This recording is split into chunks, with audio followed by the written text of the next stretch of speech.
બાપુ સમજવા જેવા શબ્દો છે. એક સરકારી વિભાગમાં બે અધિકારીઓ નોકરી કરતા હતા. એકનું નામ છગન અને બીજાનું નામ મગન.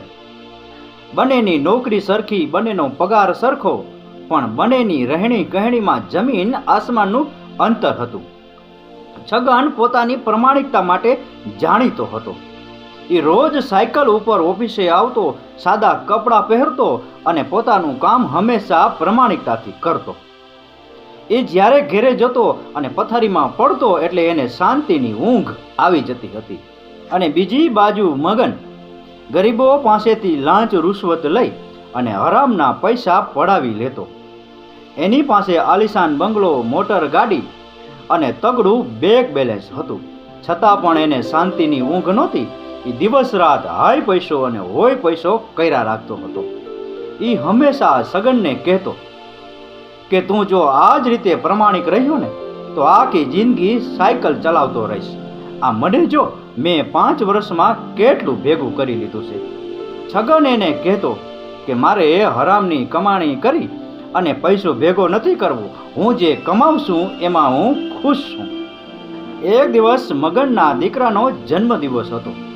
મગને પોતાની કાળી કમાણીમાંથી પોતાના દીકરાના જન્મદિવસ માટે મોટરસાયકલ લઈ આપી અને દીકરો મોટરસાયકલ લઈ મિત્રો સાથે પાર્ટી કરવા જતો રહ્યો. અને રાતે પાર્ટીમાંથી આવતો હતો, એને ચિકાર દારૂ પીધો હતો અને એ જ મોટરસાયકલનું ભયંકર એક્સિડન્ટ થયું. દીકરો કોમામાં જતો રહ્યો. ડૉક્ટરોએ કહ્યું કે ઘણી બધી સર્જરી કરવી પડશે, લાખો રૂપિયાનો ખર્ચો થશે. મગને કહ્યું કે તમે રૂપિયાની ચિંતા ન કરો, મારા દીકરાને બચાવી. મોંઘી દવા, મોંઘા ઓપરેશનો અને મોંઘા દવાખાનાના ખર્ચા એણે પોતાની બધી કાળી કમાણી દીકરાના ઈલાજમાં લગાડી દીધી. અંતે રૂપિયા પણ પૂરા થઈ ગયા અને દીકરો પણ મૃત્યુ પામ્યો. મગન હાથ ખંખેરતો રહી ગયો. બાપુ, આપણી ગુજરાતી ભાષામાં કહેવત છે કે કર્મનું ગણિત ઘણું અટપટું છે. એટલે કે જો સારા કર્મો કરશો તો એનું પરિણામ પણ સારું જ આવશે, અને જો ખરાબ કર્મો કરશો તો એનું પરિણામ પણ ખરાબ જ આવશે.